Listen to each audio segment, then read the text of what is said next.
Halo, selamat pagi pemirsa di Kota Medan, Riau, Palembang, dan daerah lain di Sumatera. Selama 30 menit ke depan, kami akan mengabarkan informasi menarik dari wilayah Sumatera dan sekitarnya. Bersama saya, Anggia Eboni, inilah kabar Sumatera.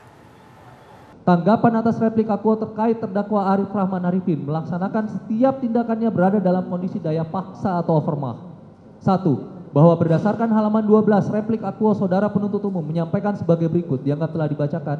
2. Mohon perhatian yang terhormat majelis hakim yang memeriksa perkara Akuo bahwa kami penasihat hukum menyatakan tidak sependapat dengan dalil dari saudara penuntut umum di atas.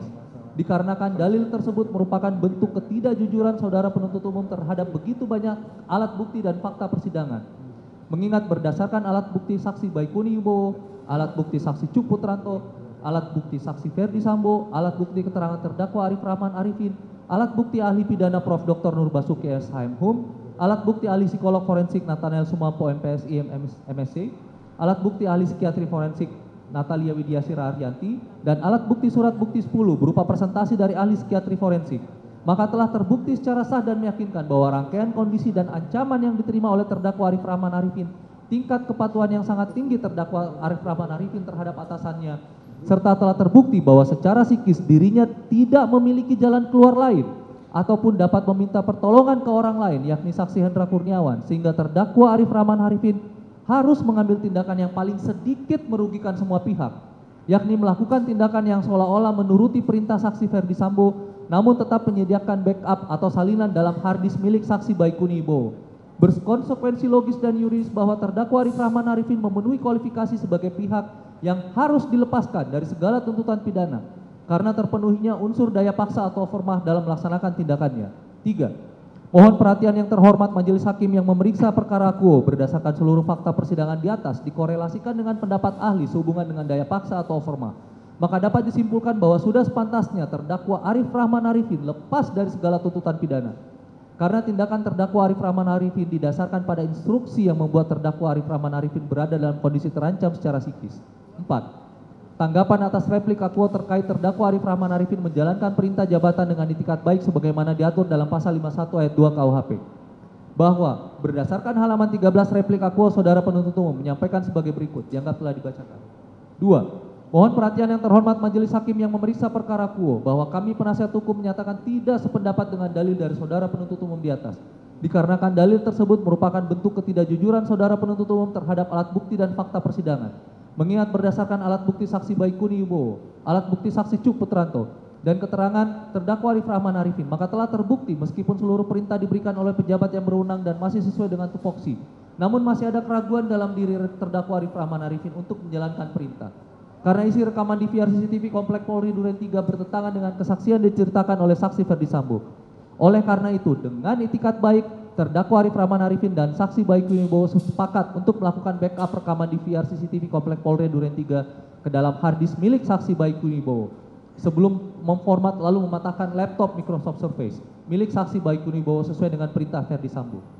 3. Bahwa selanjutnya berdasarkan alat bukti keterangan ahli Prof. Dr. Nur Basuki SHM, maka telah terbukti tindakan terdakwa Arif Rahman Arifin dan saksi Baikuni Wibowo yang beritikat baik untuk melakukan backup data isi rekaman DVR CCTV ke harddisk milik saksi Baikuni Wibowo secara hukum dapat dikualifikasikan sebagai alasan untuk melepaskan terdakwa Arif Rahman Arifin dari segala tuntutan pidana dikarenakan melaksanakan perintah yang tidak sah dari saksi Ferdi Sambo dengan itikat baik, di mana ahli menjelaskan bahwa apa yang dilakukan oleh si pembuat delik telah memenuhi dua syarat yang ditentukan dalam pasal 51 ayat 2 KUHP, yaitu a. Syarat subjektif bahwa si pelaksana perintah dalam melaksanakan perintah dengan itikat baik. Hal tersebut terbukti sebelum dilakukan perusakan laptop, isi laptop yang berusaha file-file informasi elektronik atau dokumen elektronik disalin lebih dahulu ke harddisk. Barangkali informasi elektronik tersebut dipergunakan dan sekarang terbukti benar.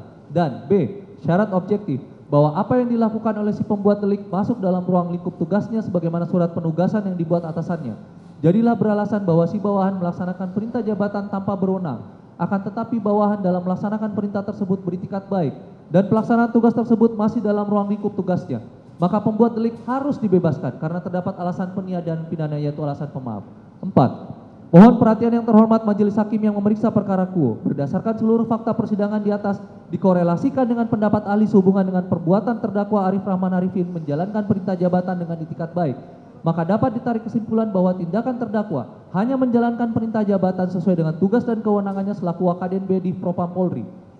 Dengan surat perintah yang sah berdasarkan bukti 1 berupa sprint dari saksi Hendra Kurniawan, serta dijalankan dengan itikat baik dari terdakwa Arif Rahman Arifin dengan melakukan backup atas sisi rekaman di CCTV Komplek Duren 3. Oleh karena itu sudah sepantasnya agar terdakwa Arif Rahman Arifin dilepaskan dari segala tuntutan pidana karena memenuhi kualifikasi itikat baik dalam pasal 51 ayat 2 KUHP.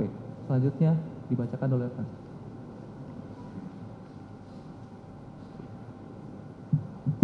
Penutup. Mohon Yang Mulia Majelis Hakim yang memeriksa dan mengadili perkara akuo sekali lagi agar mempertimbangkan terdakwa Arif Rahman selaku bawahan yang mengalami dilema moral beralasan yuridis untuk dipertimbangkan dalam putusan perkara akuo. Bahwa penuntut umum dan penasihat hukum selama proses persidangan telah menyampaikan pandangan dan analisis yuridis berdasarkan fakta-fakta yang terungkap dalam persidangan. Kini tibalah waktu untuk Majelis Hakim yang mulia untuk memberikan putusan yang seadil-adilnya bagi perkara akuo. Sebagai akhir dari duplik akuo, maka kami selaku penasihat hukum terdakwa Arif Rahman Arifin dengan segala hormat dan kerendahan hati memohon kepada Majelis Hakim perkara akuo untuk memutuskan dengan amar sebagai berikut. 1. Menyatakan saudara terdakwa Arif Rahman Arifin tidak terbukti secara sah dan meyakinkan melakukan tindak pidana sebagaimana didakwakan oleh saudara penuntut umum dalam dakwaan ke-1 primer, dakwaan ke-1 subsidiar, dakwaan ke-2 primer atau dakwaan ke-2 subsidiar.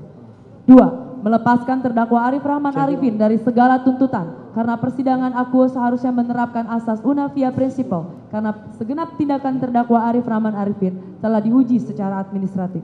3. Melepaskan terdakwa Arif Rahman Arifin dari segala tuntutan karena peradilan atas nama terdakwa Arif Rahman Arifin tidak sah mengingat tidak adanya izin atasan yang berhak menghukum atau ankum dalam berita acara pemeriksaan dalam perkara akuo. 4. Melepaskan terdakwa Arif Rahman Arifin dari segala tuntutan karena adanya daya paksa atau overma dalam diri terdakwa. 5. Melepaskan terdakwa Arif Rahman Arifin dari segala tuntutan karena tindakan yang dilakukan oleh terdakwa Arif Rahman Arifin merupakan perintah jabatan tindakan yang dilaksanakan dengan itikat baik sebagaimana diatur sebagai alasan penghapus pidana dalam pasal 51 ayat 2 KUHP. 6. Membebaskan terdakwa Arif Rahman Arifin dari tahanan. 7. Memulihkan nama baik dan harkat martabat terdakwa Arif Rahman Arifin. 8. Memulihkan hak-hak terdakwa Arif Rahman Arifin. 9. Membebankan biaya perkara kepada negara. Untuk itu, bila mana majelis hakim berpendapat lain, maka kami mohon putusan yang seadil-adilnya, ex aequo et bono, kepada majelis hakim yang terhormat dengan mempertimbangkan hal-hal yang meringankan dari diri terdakwa untuk memutus sebagai berikut. 1. Terdakwa belum pernah dihukum. 2. Selama proses persidangan terdakwa bersikap sopan, jujur, dan telah kooperatif dalam mengikuti jalannya proses persidangan dengan baik. 3. Terdakwa merupakan tulang punggung keluarga. 4. Terdakwa telah menyesali seluruh perbuatannya. 5. Terdakwa telah banyak berjasa kepada bangsa dan negara Indonesia. 6. Segenap proses persidangan memperoleh manfaat dan keuntungan dari adanya perbuatan terdakwa Arif Rahman Arifin karena telah membuat terang pembuktian dalam persidangan almarhum Brigadir Joshua. Demikian duplik akuo kami sampaikan, mendahului perhatian dan kebijaksanaan majelis hakim yang kami muliakan. Kami ucapkan terima kasih. Jakarta, 9 Februari 2023. Hormat kami, tim penasehat hukum terdakwa Arif Rahman Arifin. Terima kasih majelis. Dari terdakwa ada duplik pribadi? Tidak ada.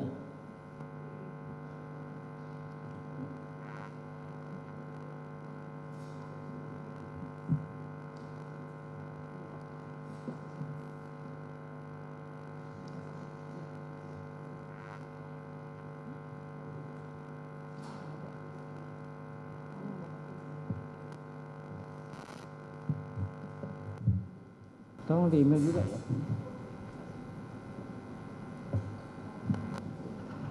Ini kok ada dua ini? Itu satu jaksa ya? Hah? Yang mana tuh jaksa?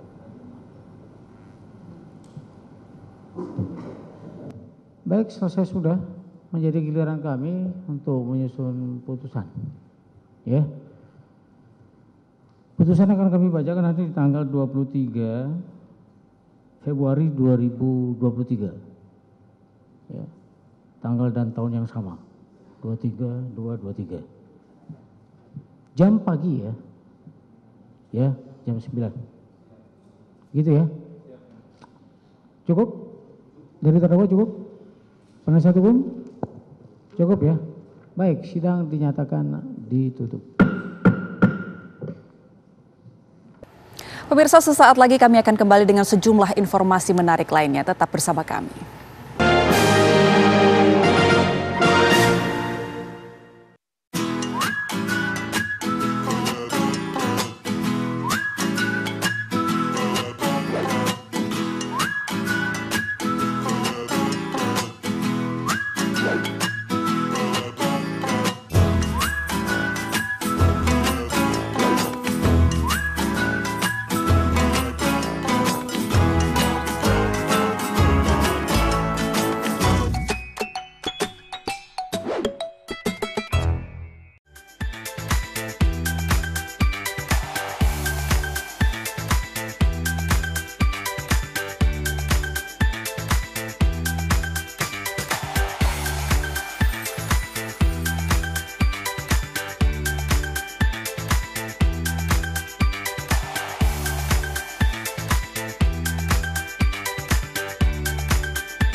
Menghadirkan informasi penting dan menarik. Kasus penularan varian Omikron di Jakarta Barat menjaga kita dan memastikan kesehatan menjaga dunia yang mereka menawarkan melalui media sosial. Semua tersaji lengkap menemani waktu siang Anda.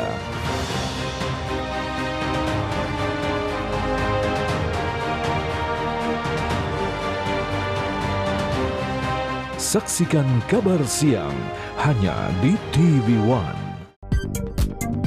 Menghadirkan tema terpilih. Sejumlah persiapan terus dilakukan jelang keberangkatan kloter pertama calon jemaah haji dari berbagai daerah. Salah satunya adalah persiapan asrama haji yang akan menyambut para jemaah haji. Informasi berimbang dan proporsional. Dukungan bagi para tokoh nasional untuk maju di pemilihan presiden 2024 terus bergulir.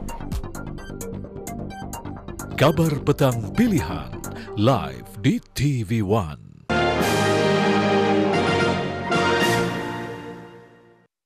Kami penasihat hukum telah menyatakan bahwa berdasarkan fakta persidangan,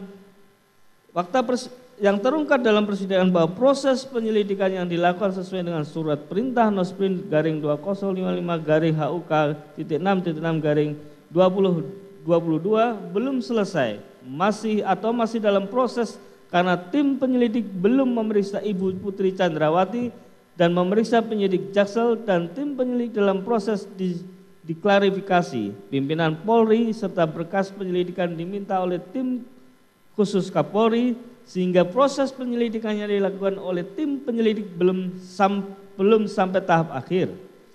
Perlu penasihat hukum terdakwa tegaskan bahwa laporan hasil penyelidikan dari tim penyelidik sesuai dengan surat perintah Nosprin garing 2055 garing HUK.6.6 garing 2022 akan dibuat apabila proses penyelidikan sudah sampai tahap akhir. Bahwa penasihat hukum terdakwa membantah bahwa terbitnya surat perintah tersebut adalah sebagaimana keinginan dari saksi Ferdi Sambo. Karena apa yang menjadi keinginan dan tujuan saksi Ferdi Sambo di balik peristiwa penembakan di rumah Duren 3 Komplek Polri sama sekali tidak diketahui oleh terdakwa Agus Nurpatria Adipurnama maupun saksi Hendra Kurniawan. Jadi apabila DVR belum terhubung dengan sistem jaringan internet, dia tidak ubahnya dengan sebuah kamera. Seperti halnya potret, tidak bedanya dengan perekam karena dia bukan sistem elektronik. Bahwa sebagaimana fakta persidangan perangkat ternyata perangkat DVR merek G-Lens SN 9770427711322 dan perangkat Microsoft Surface tidak terhubung dengan jaringan internet. Disebut perangkat elektronik biasa, bukan transaksi elektronik atau sistem elektronik. Bahwa sesuai ketentuan pasal 1 ayat 12 Peraturan Pemerintah Nomor 71 Tahun 2019 tentang penyelenggaraan sistem transaksi elektronik, yaitu perangkat keras adalah satu atau serangkaian alat yang terhubung dalam sistem elektronik. Selanjutnya dalam penjelasan pasal 23 Peraturan Pemerintah Nomor 71 Tahun 2019 tentang penyelenggara sistem dan transaksi elektronik, yaitu komponen sistem elektronik terdiri dari A. Perangkat lunak, B. Perangkat keras, C. Tenaga ahli, D. Sistem pengamanan sistem elektronik, dan E. Tata kelola sistem elektronik. Sehingga suatu perangkat dapat disebut sebagai sistem elektronik harus memenuhi komponen sebagai yang dimaksud pasal 23 PP Nomor 71 Tahun 2019 tersebut. Fakta yang terungkap di persidangan bahwa perangkat DVR merek G-Lens SN 97704277322 dan perangkat Microsoft Surface Anjala terdiri dari perangkat keras atau hardware, sehingga tidak dapat dikategorikan sebagai sistem elektronik. Dengan demikian, perangkat DVR merek G-Lens SN 97704277132 dan perangkat Microsoft Surface telah dibuktikan dalam persidangan ini tidak terhubung dengan jaringan internet atau internet, LAN Local Area Network, WAN Wide Area Network. Maka perangkat tersebut tidak dapat dikategorikan sebagai informasi elektronik, dokumen elektronik ataupun sistem elektronik sebagaimana ketentuan Undang-Undang Nomor 19 Tahun 2016, contoh Undang-Undang Nomor 11 Tahun 2008 tentang informasi dan transaksi elektronik, sehingga perbuatan yang didakwakan atau dituntut oleh penuntut umum bukanlah perbuatan yang dapat dikualifikasi memenuhi unsur pasal 33 Undang-Undang ITE. Mohon izin dilanjutkan yang mulia. Mohon izin dilanjutkan yang mulia. Penuntut umum tidak jeli menyimpulkan terkait DVR yang rusak karena berdasarkan fakta persidangan bahwa terungkap bahwa DVR tersebut telah diakses pada tanggal 13 Juli 2022 sebanyak 17 kali, tanggal 12 Juli 2022 sebanyak 7 kali, tanggal 10 Juli 2022 sebanyak 1 kali, tanggal 8 Juli 2022 sebanyak 1 kali. Pada tanggal-tanggal yang telah disebutkan tadi, DVR tersebut dalam penguasaan saksi Baikuni dan tidak terungkap siapa yang mengakses DVR tersebut yang menyebabkan pada akhirnya DVR tersebut rusak.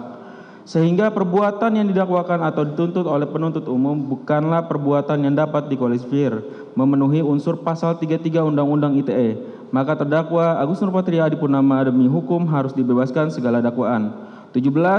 Bahwa benar sebagaimana dalil penasihat hukum dalam nota pembelaan terdakwa menjelaskan DVR tidak sama dengan informasi elektronik atau dokumen elektronik. Bahwa DVR yang tidak terhubung dengan jaringan internet hanyalah seperti kamera biasa yang dianggap sebagai perangkat elektronik biasa, bukan informasi elektronik atau dokumen elektronik. Bahwa perbuatan memindahkan informasi elektronik atau dokumen elektronik sesuai unsur pasal 33 Undang-Undang ITE harus bermakna perbuatan yang menggunakan teknologi serta perangkat elektronik. Bahwa perbuatan memindahkan fisik DVR tidak sama dengan perbuatan memindahkan dalam konteks Undang-Undang ITE. Persamaan persepsi tersebut merupakan logika yang tidak nyambung. Bagaimana mungkin perbuatan fisik memindahkan disamakan dengan perbuatan memindahkan dalam konteks Undang-Undang ITE yang syarat dengan informasi elektronik atau dokumen elektronik atau transaksi elektronik.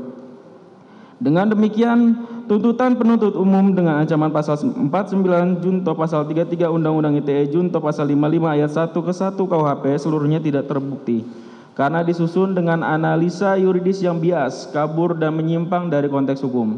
Majelis Hakim yang mulia, rekan penuntut umum yang kami hormati, sidang yang kami muliakan. Pada dasarnya penasihat hukum terdakwa tetap pada nota pembelaan terdakwa dan nota pembelaan pribadi yang telah disampaikan di persidangan.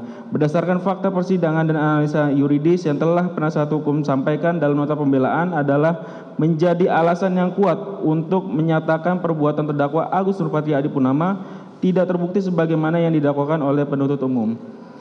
Bahwa dalam kesempatan yang baik ini kami mohon kepada majelis hakim dapat dengan arif memutuskan terhadap apa yang didakwakan oleh penuntut umum dengan pertimbangan fakta persidangan, keterangan saksi, keterangan ahli, bukti surat, petunjuk ataupun keyakinan majelis hakim atas perbuatan terdakwa Agus Nurpatria Adipurnama. Harapan kami kepada majelis hakim yang terhormat agar mempertimbangkan secara seksama apa yang kami telah uraikan terutama dalam analisa-analisa kami dalam pembelaan ini, bahwa suatu putusan pengadilan yang mencerminkan nilai-nilai kebenaran, kejujuran dan keadilan. Dengan segala kerendahan hati kami memohon kepada majelis hakim yang mulia dengan segala wibawa yang ada padanya berkenan memutus. Yang pertama, menyatakan Agus Nurpatria Adipurnama SIK tidak terbukti secara sah dan meyakinkan melakukan turut serta melakukan perbuatan dengan sengaja dan tanpa hak atau melawan hukum melakukan tindakan apapun yang berakibat terganggunya sistem elektronik dan atau mengakibatkan sistem elektronik menjadi tidak bekerja sebagaimana mestinya, sebagaimana diatur dan diancam pidana dalam pasal 49 junto pasal 33 Undang-Undang Nomor 19 Tahun 2016 tentang perubahan atas Undang-Undang Nomor 11 Tahun 2008 tentang informasi dan transaksi elektronik junto pasal 55 ayat 1 ke 1 KUHP sebagaimana dalam dakwaan ke-1 primer. Kedua, membebaskan terdakwa Agus Nurpatria Adipurnama SIK dari segala tuntutan hukum atau setidak-tidaknya melepaskan terdakwa Agus Nurpatria Adipurnama dari segala tuntutan hukum. Ketiga, mengembalikan dan memulihkan nama baik dan hak-hak terdakwa Agus Nurpatria Adipurnama SIK dalam kemampuan, kedudukan, harkat, serta martabatnya. Keempat, membebaskan dan melepaskan Agus Nurpatria Adipurnama SIK dari tahanan segera dan seketika setelah putusan ini diucapkan. Kelima, memberikan biaya yang timbul dalam perkara ini kepada negara. Atau jika yang mulia majelis hakim berpendapat lain, mohon putusan yang seadil-adilnya menurut hukum dalam peradilan yang baik. Ex equo et bono. Atas perhatian sidang yang kami muliakan, kami haturkan terima kasih. Jakarta, 9 Februari 2023, hormat kami, tim penasihat hukum pembela terdakwa Agus Nurpatria Adipurnama.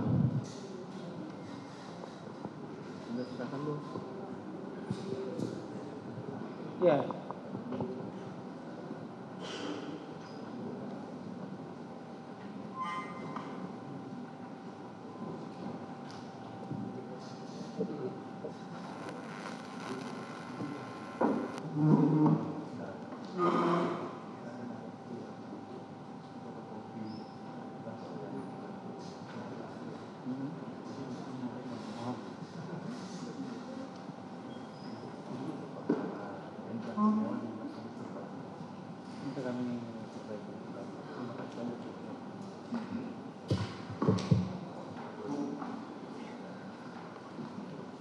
Surat kuasa.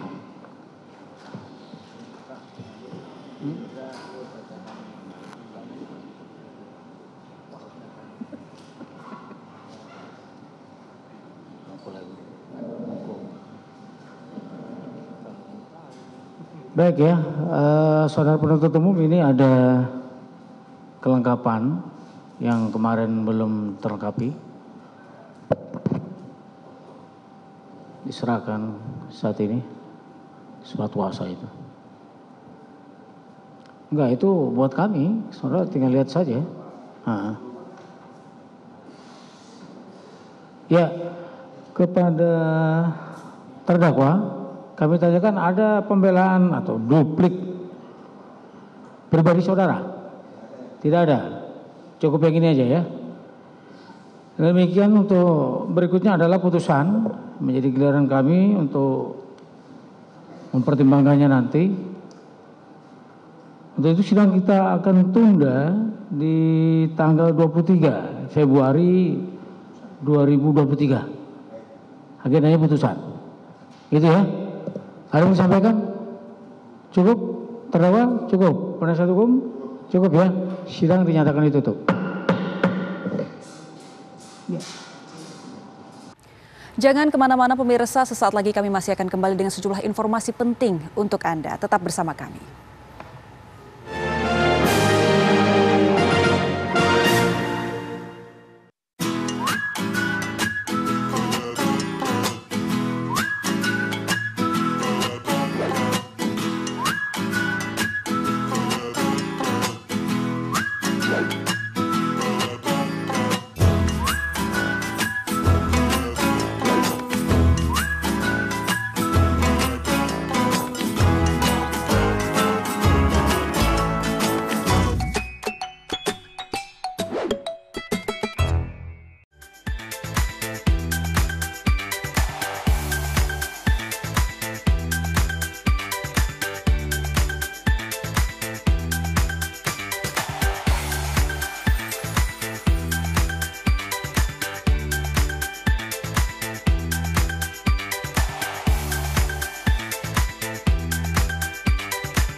Kamu lagi chatan sama siapa sih sayang? Kok serius banget? Aku lagi nonton sinetron Mas di TV streaming. Habis aku males nonton di TV kita, gambarnya banyak semua. Sayang, sekarang kan siaran TV udah digital. Tinggal dipasangin set-top box-nya, langsung nyala. Ih, keren banget Mas. Aku pindah nonton di TV aja. Lebih enak nonton di TV kan daripada di handphone, nanti sakit matanya. Udah gitu siaran TV digital ini banyak banget pilihan programnya. Bersih gambarnya, jernih suaranya, canggih teknologinya. Siarannya gratis dan nggak pakai kuota internet. Sukses kan migrasi digital, siaran TV digital. Keren! tvOneNews.com, portal web terintegrasi, aktual, cepat dan lengkap, menyajikan berbagai informasi dengan inovasi digital terkini, berbagai kanal unggulan untuk Anda kunjungi, news, daerah, lifestyle, religi, dan kanal khusus G20. tvOneNews.com, aktual, cepat dan lengkap, layanan konten digital terbaik untuk Anda.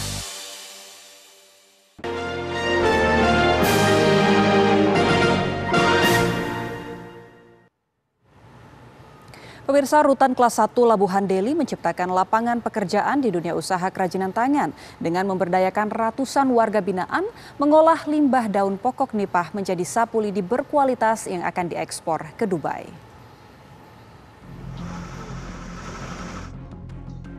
Ratusan warga binaan yang pada umumnya hampir 80% terlibat kasus narkoba dan pencurian ikut mengerjakan pembuatan sapu lidi di aula rumah tahanan kelas 1 Labuhan Deli di kawasan Jalan Titi Pahlawan, Kecamatan Medan Labuhan, Medan, Sumatera Utara.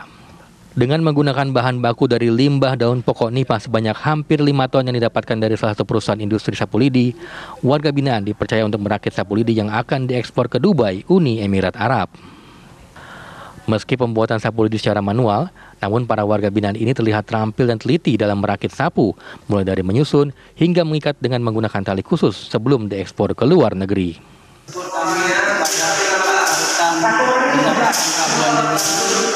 Bahwasannya kami ini dipekerjakan untuk kedepannya kami untuk kerja yang di luar. Diberi keterampilan ini. Harapan ke depan untuk bisa motivasi kami untuk bekerja untuk yang kedua. Karena tahu ada yang bisa untuk memperoleh bantuan kami. Wah, artinya Bang merasa senang nggak Bang dengan ada? Alhamdulillah kami merasa senang untuk mengikuti pekerjaan ini. Kami motivasi kami untuk kedepannya untuk memperbaiki diri lagi. Kepala Rutan Kelas 1 Labuhan Deli, Erwin Franciscus Simangunsong menjelaskan, pihaknya memberdayakan warga binaan sebagai pekerja agar nantinya mereka memiliki keahlian dan dapat menciptakan lapangan pekerjaan. Ada kerjasama dengan pihak ketiga, yang mana pihak ketiga ini memberikan kesempatan kepada kami untuk bekerja sama melaksanakan pembuatan ataupun pengikatan sapu lidi yang rencananya pembuatan dan pengikatan sapu lidi ini akan kita ekspor ke Dubai. Jadi di sini kami sifatnya ya memberdayakan daripada warga binaan yang ada supaya nantinya di luar ya mereka-mereka ini punya keahlian. Dengan adanya berbagai kegiatan keterampilan selama menjadi penghuni rutan, diharapkan warga binaan nantinya bisa membuka lapangan pekerjaan di tengah masyarakat. Dari Medan, Sumatera Utara, Martinus Sitorus, TV One mengabarkan. Ya pemirsa, informasi tadi sekaligus menutup jumpa kita di Kabar Sumatera hari ini. Mewakili kru yang bertugas, saya Anggia Eboni pamit undur diri. Terima kasih. Sampai jumpa.